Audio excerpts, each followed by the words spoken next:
What's up, guys? Welcome back to Streetcar Shenanigans YouTube channel. If you are already a subscriber, thank you so much for checking back in. Make sure you leave a comment down below. And if you are new to the channel, we want to thank you so much for checking us out. Make sure you subscribe while you're here. We are a performance shop in Antioch, Illinois. We get a lot of vehicles in from all over the country thanks to YouTube. So make sure you subscribe. If you have a project that you're working on, what is it? Let us know down in the comments. If you came here for some information, let us know. Or if you're just here for the sheer entertainment, then thank you for joining, and make sure you subscribe before we go any further.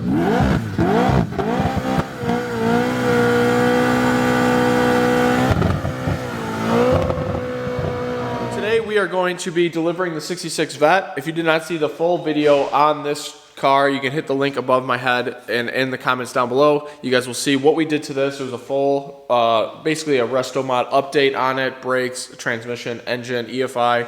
A lot of stuff went into this car, so it's about to leave today. But what I did get in some of the comments on the last video is that we did not show you guys the dyno video for the Lightning. So we lost a little bit of footage with the camera getting stolen on the Lightning dyno, but we did get a few, and we got some off the cell phone. So we have that compiled into today's video. So in between the clips, we'll talk about kind of some of the differences. But for the most part, we have about 4 or 5 dyno pulls from the Lightning. It did make some crazy power. We were happy with it. On 18 PSI, it ended up making about 851 foot-pounds of torque with the converter locked.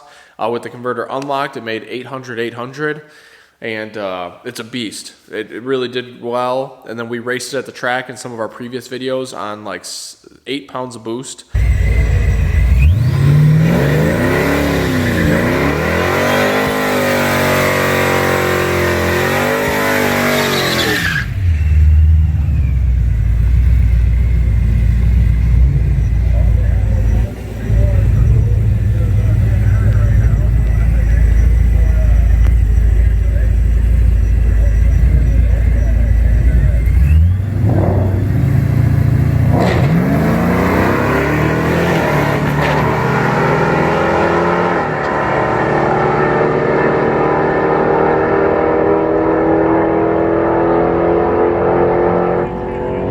Although the data log shows that we really didn't get over 6 pounds of boost because it was short shifting the transmission.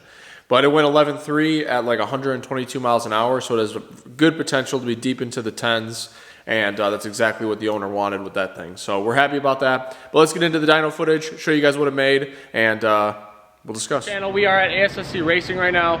The Lightning is on the dyno. And it has made a couple hits so far. So last night I came late. Larry was working late like always, and he did one hit with me last night. The truck made about 11 pounds of boost. It started to break up about 6,400 RPM before we bumped the rev limiter up. And it made 680 horsepower, 630 foot-pounds of torque. It's doing pretty well. You guys, in this next pull, you'll see it. We try to raise the rev limiter. We're trying to get it to not break up. And that was on the 4-inch upper pulley. Now we are down to the 3.4-inch upper pulley, and we're gonna see what it'll do.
All right, guys, the camera's gonna die, so I'll follow up later again, but we are super pumped with the results. That last pull you guys just watched was with torque converter locked up, made 851 horsepower, and it broke loose on the dyno, but made 751 foot-pounds of torque even spinning.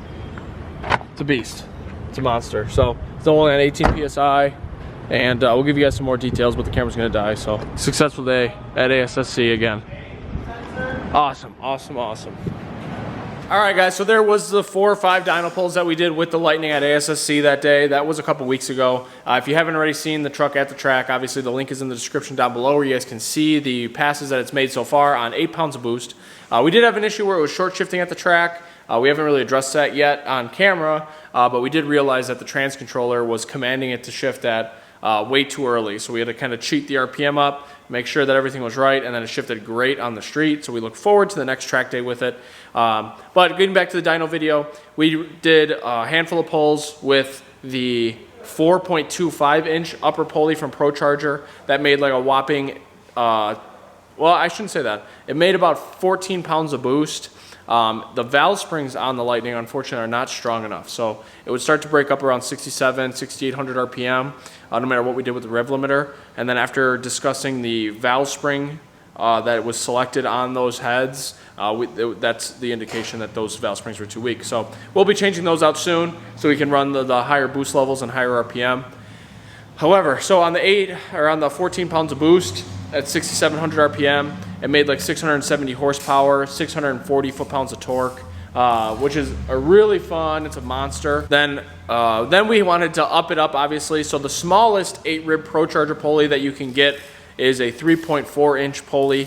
That's when things got really interesting, because not only did it make a little bit more peak boost, but it made a boost so much faster throughout the curve. I mean, as soon as you whacked it, it was already making like 11 pounds, and then it was climbing from there.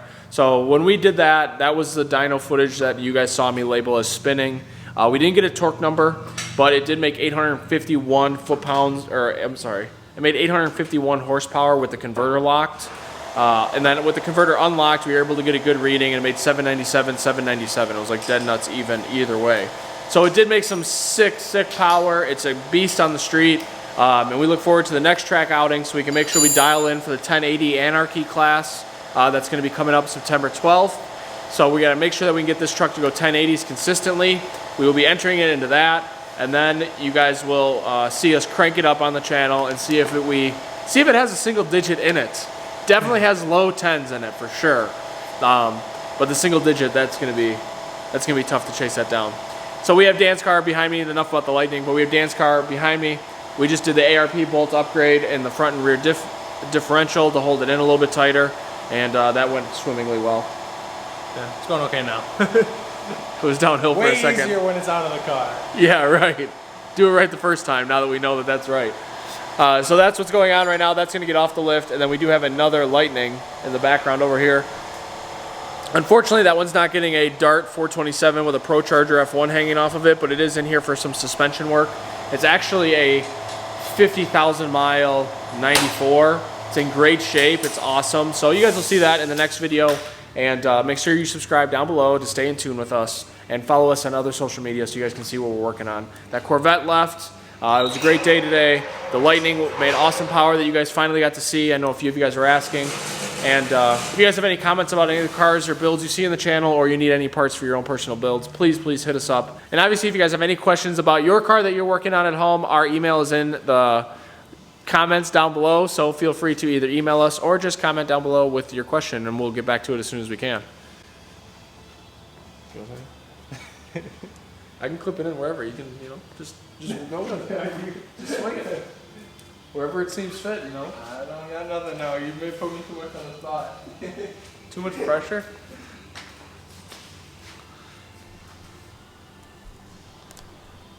Comment what you want to see next.